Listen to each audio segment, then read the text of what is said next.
জোটবদ্ধভাবে নির্বাচন করতে গেলেও স্ব দলীয় যে সিম্বল আছে, প্রতীক আছে, সেই প্রতীকেই প্রার্থীরা নির্বাচন করবেন। দলের একটি বড় ইয়ে থাকবে না।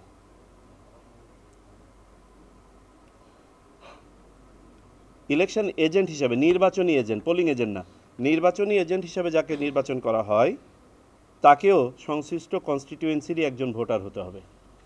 এটা আগে ছিল না।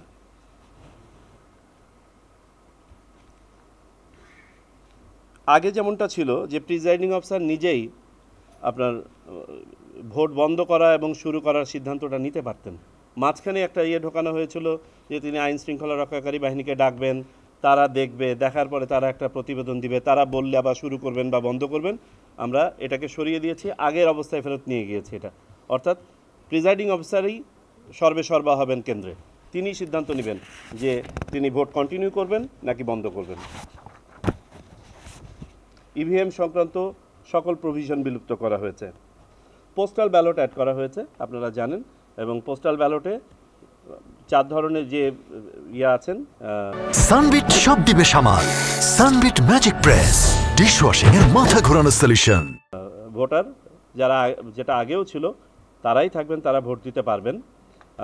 যেমন প্রবাসী বাংলাদেশিরা ভোট দিতে পারবেন, সরকারি কাজে কর্মরত যারা আছেন, যারা ওই দিন তার সংশ্লিষ্ট নির্বাচনী কনস্টিটিউয়েন্সিতে থাকতে পারবেন না, তারা ভোট দিতে পারবেন। নির্বাচন কাজের সাথে যারা সম্পৃক্ত আছেন তারা ভোট দিতে পারবেন, এবং যারা যে কোনো নিরাপত্তা হেফাজতে আছেন, জেলে হোক বা অন্য কোথাও হোক, তারা ভোট দিতে পারবেন। এখন আগে আমরা সমস্যা যেটা দেখেছিলাম যে এই ভোটটা দিতে পারতেন না ওনার সময়ের অভাবে, তো সেটাও আপনাদেরকে ব্রিফ করেছি। আমরা একটা নতুন মোডালিটি অ্যাডপ্ট করেছি। আজকে শুধুমাত্র এটাই বলি যে তারা ভোট দিতে পারবেন, এবং এটার জন্য যে ব্যালটটা হবে সেই ব্যালটটা হবে আপনার সিম্বল ব্যালট, যেখানে নামগুলো থাকবে না।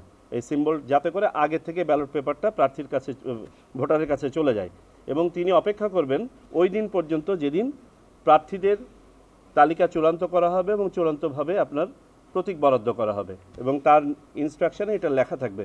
তিনি ওই দিন অপেক্ষা করে তিনি যে অ্যাপের মাধ্যমে করেছেন, রেজিস্টার করেছেন, অথবা উনি নির্বাচন কমিশনের ওয়েবসাইট থেকে দেখতে পাবেন যে তার সংসদীয় আসনে কারা কারা চূড়ান্ত প্রার্থী এবং কার প্রতীক কোনটা, এবং তারপরে তিনি ভোট দিবেন এবং ভোট দিয়ে সেটা ফেরত পাঠাবেন। এই হচ্ছে সার্বিকভাবে পুরো আয়োজনটা।